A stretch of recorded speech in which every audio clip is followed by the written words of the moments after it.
Bueno, la escuela es un lugar para el común. La escuela siempre fue tomada como civilizatoria, con una doble condición referido a lo común.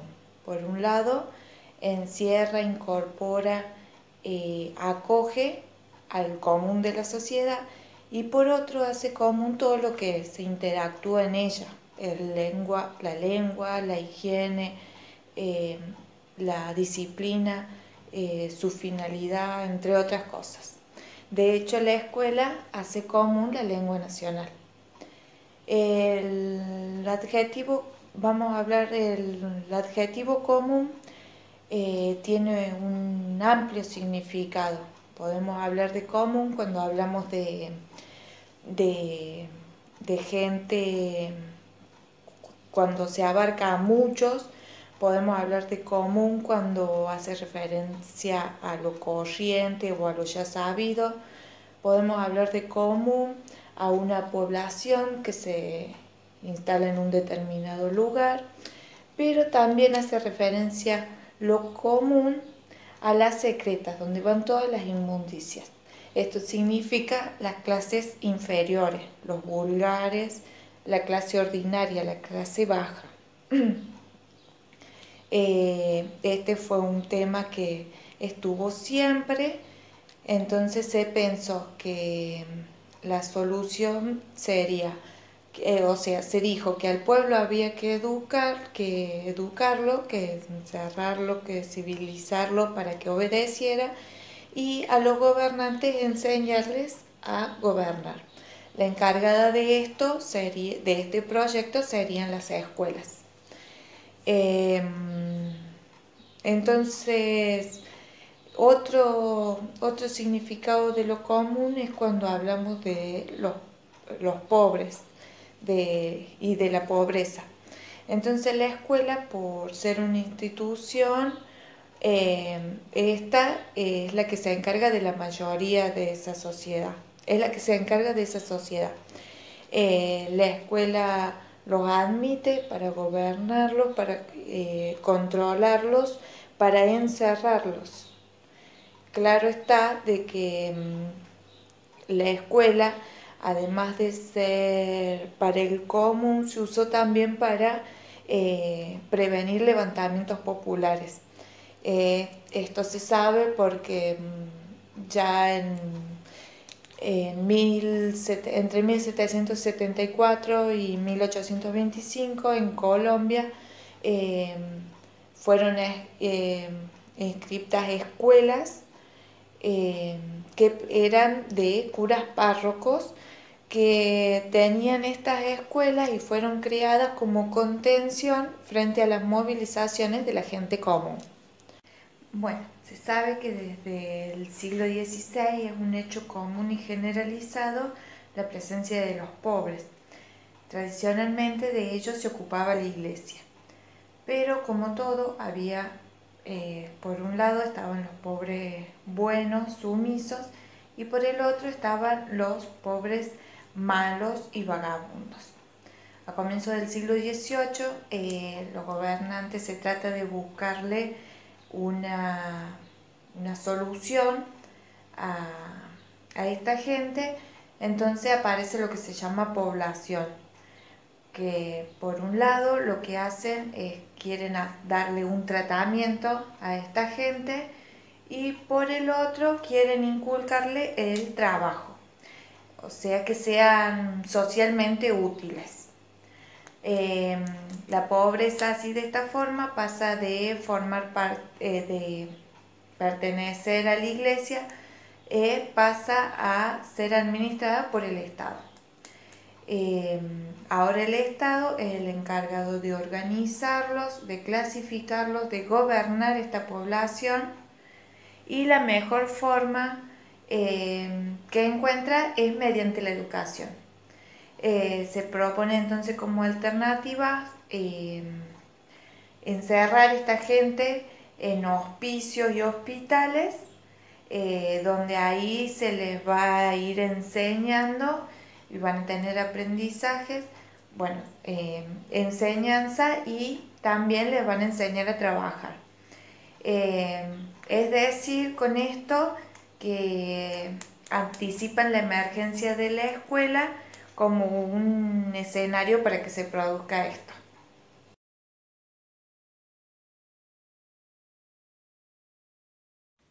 La escuela encierra el común de la población. La escuela de letras se convirtió en uno de los instrumentos del bienestar público por cultivar la utilidad y civilidad de los infantes.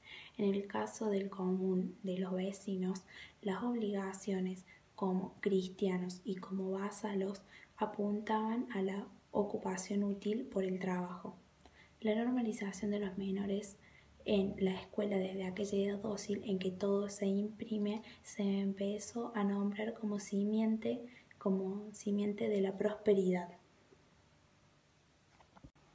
La escolarización del encierro. Para crear un nuevo orden laboral y darle un nuevo estatus social al trabajo, se hizo fundamental orientar la mente de los pobres por el camino de la utilidad social, que de forma explícita se configuró una estrategia de guerra contra la pobreza. Por esto es que el príncipe reclama el poder sobre todos los pobres. El trabajo para los pobres no solo se convirtió en una obligación moral, sino en una necesidad económica que les respalda el sobrevivir. Una parte de la explicación de los pensadores sobre la vagancia señala la ignorancia como una causa fundamental, a la cual oponen a un frente contra el trabajo como un principio de la riqueza social. En el caso de los niños, la enseñanza eh, y la ocupación permanente se planteaban como una necesidad dominante.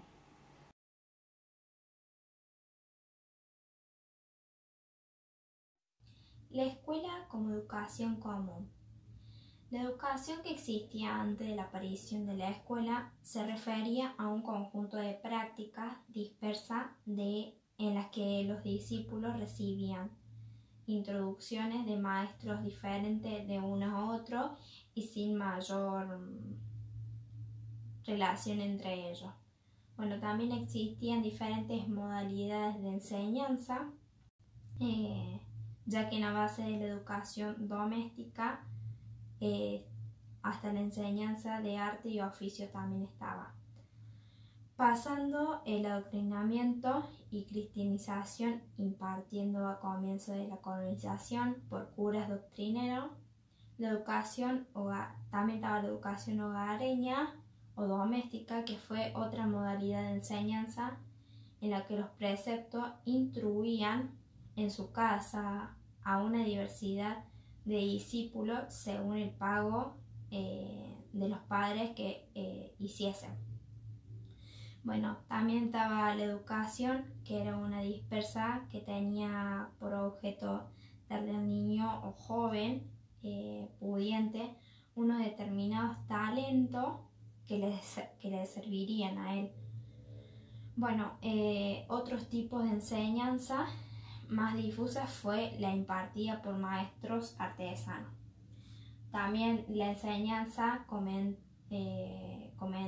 al cómo, también estaba el parroquial, que respondía a unas formas particulares de la vida colonial y era acorde con un tipo de necesidad muy específica que involucraban toda una compleja relación entre el mundo religioso y el mundo de los intereses. Esta nueva organización de escolar implicaba una concepción que complemente distinta de la educación y la enseñanza. La escuela produce la lengua, costumbre y trabajo.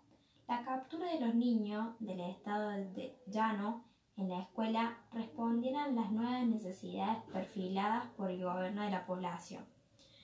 La ejecución de los proyectos de reforma económica y administrativa del gobierno español reafirmó la afinidad de la escuela de primera letra con la uniformidad de la lengua y la castellanización de los indios. La notoria ventaja de la unidad de la lengua para la religión y la mayor facilidad del comercio del gobierno económico político convirtieron a la escuela en un novedoso mecanismo para hacer de las tierras de España en un solo labio y una sola lengua común.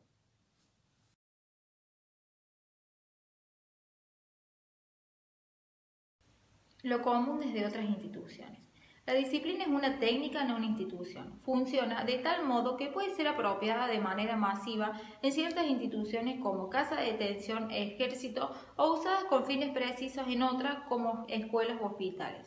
Pueden ser utilizadas por autoridades preexistentes como el control de enfermedades o por ciertas partes del aparato judicial del Estado que es la policía.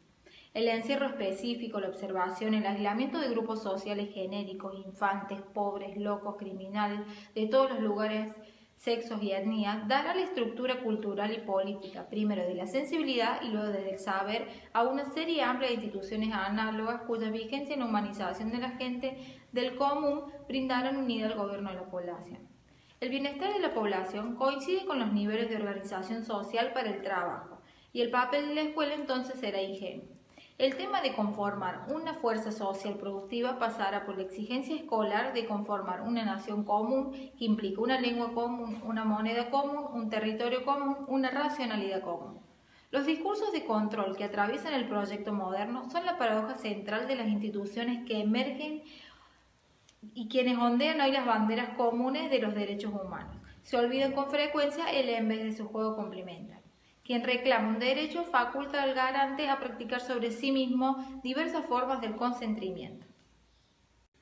Propuestas superadoras. Incentivar y motivar a la gente, al pueblo, de la importancia de la educación, del poder ir a la escuela para formarse como personas de bien, para una vida mejor, para una sociedad mejor.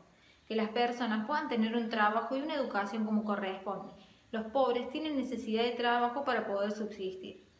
Brindar educación y diversidad para las transformaciones necesarias que se han generado con el fin de lograr satisfacer las necesidades educativas de las personas que se desenvuelven en la sociedad. Hacer de la educación una herramienta necesaria para la construcción del futuro.